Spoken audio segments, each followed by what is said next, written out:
کہ ایک شخص کو دشمنوں نے قتل کیا اور نہر میں پھینک دیا، اور اس کی لاش پانی کے اندر کئی دن ڈوبی رہی۔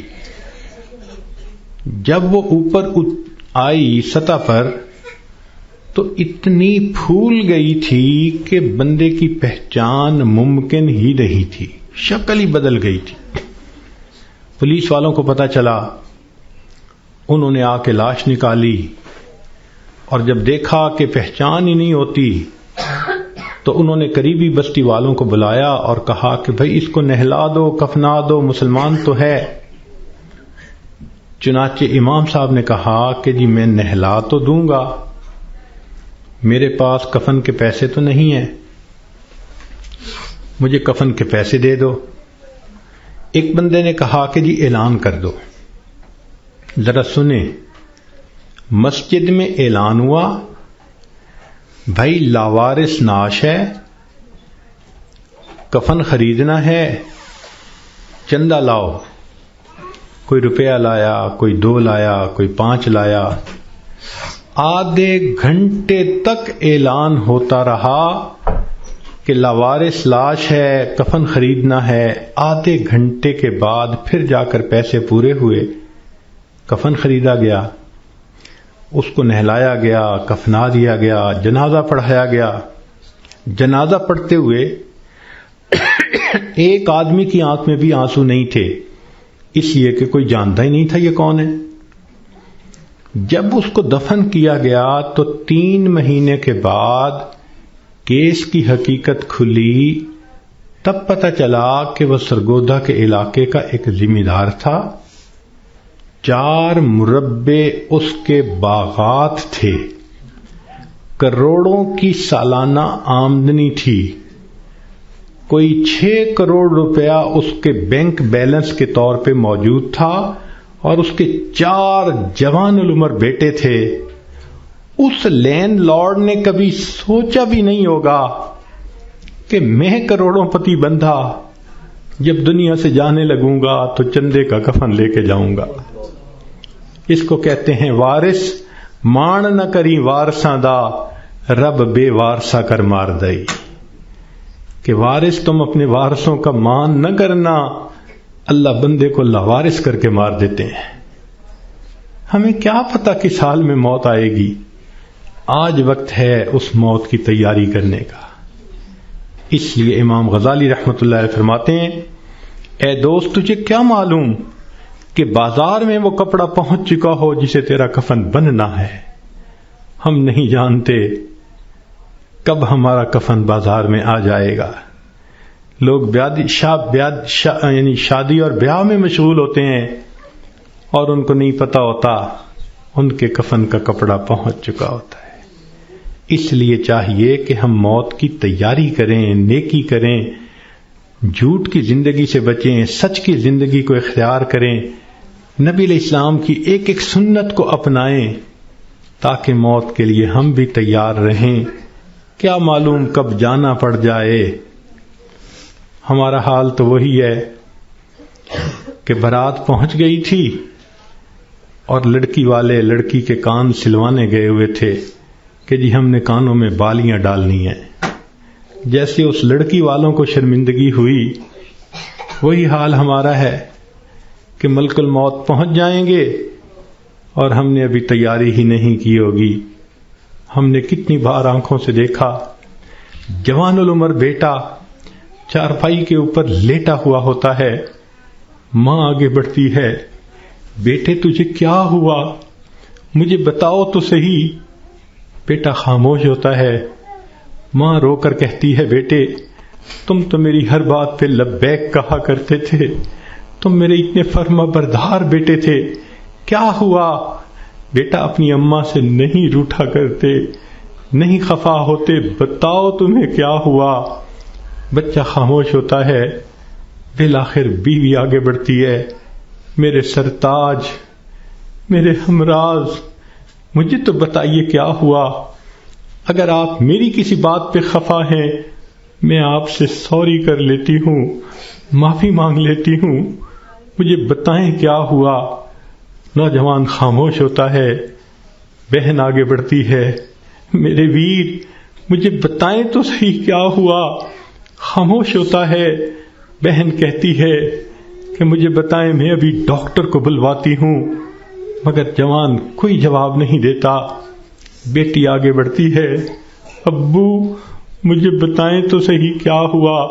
ابو میں آپ کی بیٹی ہوں، میں آپ کی خدمت کے لیے 24 گھنٹے حاضر ہوں، کچھ کھانا ہے یا پینا ہے مجھے بتائیے، کوئی کام ہے مجھے بتا دیجئے، ابو مجھے بتائیں تو صحیح کیا ہوا؟ باپ خاموش ہوتا ہے، بیٹی روتی رہ جاتی ہے۔ ماں پھر آگے بڑھتی ہے، بیٹے میں نے کال کر دی ہے، ابھی ڈاکٹر کو بلواؤں گی، تمہارا علاج کرواؤں گی۔ بیٹا خاموش ہوتا ہے۔ اسی خاموشی کی حالت میں ماں دیکھتی ہے، آنکھیں کھلی رہ گئیں، روح نکل گئی۔ وہ اپنے کانپتے ہاتھوں کے ساتھ جوان بیٹے کی آنکھوں کو انگوٹھے رکھ دیتی ہے۔ اس ماں نے کبھی سوچا بھی نہ تھا میں بڑھاپے میں جوان بیٹے کی آنکھیں بند کروں گی۔ جب بچے کی روح نکل جاتی ہے، سب رو رہے ہوتے ہیں، کہنا شروع کر دیتے ہیں، میت کو فلاں کپڑے میں رکھ دو، تھوڑی دیر پہلے یہ کسی کا باپ تھا، یہ نوجوان کسی کا بیٹا تھا، کسی کا بھائی تھا، کسی کا خاوند تھا، اب کیا ہوا؟ سب نے اس کو میت میت کہنا شروع کر دیا۔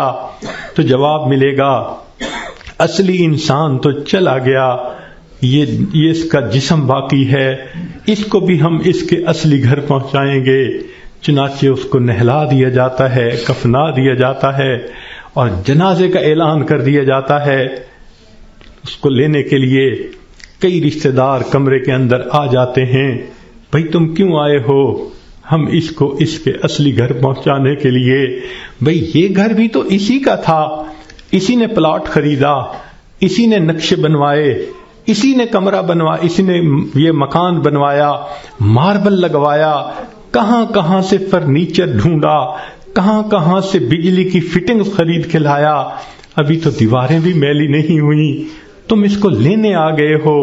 سب کہیں گے یہ تو عارضی گھر تھا، اصلی گھر تو آگے ہے، 2 گز زمین کا ٹکڑا، چھوٹا سا تیرا گھر ہے۔ سب اس کو کندھوں پہ اٹھا لیتے ہیں، رشتہ دار جمع ہیں، سب قبرستان تک پہنچ جاتے ہیں، جنازہ پڑھتے ہیں، پھر قبر میں اتارنے کا وقت آتا ہے۔ شریعت کا یہ حکم ہے کہ جو قریب ترین رشتہ دار ہو وہ قبر میں اتارے۔ ہم نے اپنی آنکھوں سے یہ منظر دیکھے، جوان بیٹے کو باپ قبر میں اتار رہا ہوتا ہے، بھائی کو بھائی قبر میں اتار رہا ہوتا ہے۔ اللہ کی شان، یہ تو شریعت کی مہربانی ہے، اس نے عورتوں کو منع کر دیا کہ تم جنازے میں اور قبرستان میں مت جاؤ۔ اگر کبھی عورتوں کو بھی حکم ہوتا کہ تم جاؤ اور اپنے بیٹے کو دفن کر کے آؤ، مجھے تو لگتا ہے کتنی مائیں ہوتی جو جوان بیٹے کے ساتھ خود بھی دفن ہونا پسند کرتی۔ کیسی عجیب اللہ تعالیٰ نے مردوں کو ہمت دی ہوتی ہے۔ جوان بیٹے کو، جس کے جسم پہ کبھی میلا کپڑا بھی باپ برداشت نہیں کرتا تھا، آج اس کو زمین پہ لٹا دیتا ہے، اپنے ہاتھوں سے مٹی ڈال دیتا ہے، بھائی مٹی ڈالتے ہیں، دوست مٹی ڈالتے ہیں، منو مٹی کے نیچے اس کو دبا کے اللہ کے حوالے کر کے آ جاتے ہیں۔ جب اللہ کے حوالے ہونا ہی ہے، اے انسان تو اپنے آپ کو آج اللہ کے حوالے کر دے۔ اللہ میں اپنے آپ کو آپ کے حوالے کرتی ہوں، جو آپ کا حکم ہوگا میں اس پہ چلوں گی، جو گناہ ہوگا میں اس سے بچوں گی۔ آج حوالے کریں گے تو اس کا فائدہ ہوگا۔ چنانچہ انسان کو بالآخر اللہ کے حضور جانا ہی ہے۔ حضرت علی عنہ فرمایا کرتے تھے، موت کی تکلیف کینچیوں سے کتر دینے سے زیادہ سخت ہوتی ہے، موت کی تکلیف دیگ میں بھون دینے سے زیادہ سخت ہوتی ہے۔ اگر موت کی تکلیف کا اندازہ لگانا ہو تو آپ عورتوں کو تو بہت آسانی سے لگ سکتا ہے۔ کئی مرتبہ آگ پہ کھانا بناتے ہوئے آپ کی انگلی جلی ہوگی، کتنے دن اس کی تکلیف رہتی ہے۔ کیوں کہ جہاں سے انگلی جلی وہاں کے گوشت سے روح سمٹ کر باقی جسم کے اندر آ گئی. اگر اتنی تھوڑی سی جگہ سے روح سمٹ گئی، اتنی تکلیف ہے. جب پورے جسم سے روح سمیٹ لی جائے گی اس وقت تکلیف کیا ہوگی، ذرا اس کو یاد کر لیجئے. آج وقت ہے ہم اس کی تیاری کر لیں، پھر موت کے وقت تکلیف ایسی نہیں ہوگی. چنانچہ حدیث پاک میں آتا ہے جب مومن کی موت کا وقت آتا ہے اللہ تعالیٰ ملک الموت کو بھیجتے ہیں، جنت کے فرشتوں کو بھی بھیجتے ہیں. وہ جنت کی خوشبوؤں کے رومال بھی لے کے آتے ہیں اور اس بندے کے سینے پہ خوشبوؤں والا رومال رکھ دیتے ہیں.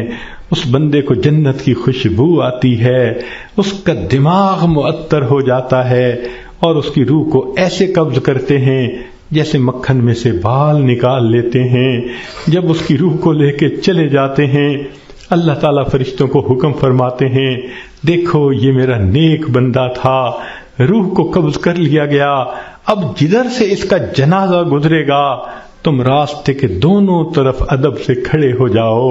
سبحان اللہ، مومن کی کیا شان ہے. جہاں جہاں سے جنازہ گزرتا ہے فرشتے راستے کے دونوں طرف ادب سے کھڑے ہوتے ہیں.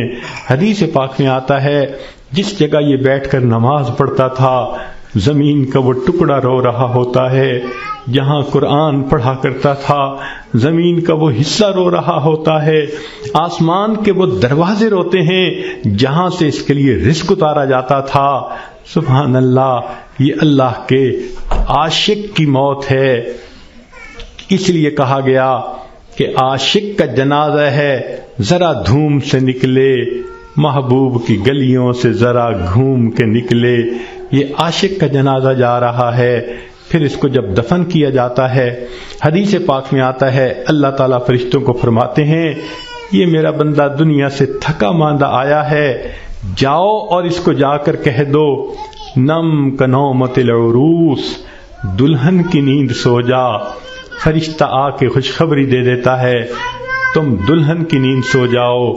یہاں محدثین نے نکتہ لکھا یہ کیوں نہ کہا میٹھی نیند سو جاؤ، آرام کی نیند سو جاؤ، گہری نیند سو جاؤ، یہ کیوں کہا کہ دلہن کی نیند سو جاؤ؟ تو اس کا جواب انہوں نے یہ دیا کہ دلہن جب پہلی رات اپنے کمرے میں جا کر سوتی ہے اس کو وہی جگاتا ہے جو اس کا خاوند اس کا محبوب ہوتا ہے. یہ مومن آج قبر میں دلہن کی نیند سو رہا ہے، کل قیامت کا دن جب ہوگا اس کو وہی جگائے گا جو اس کا محبوب حقیقی ہوگا.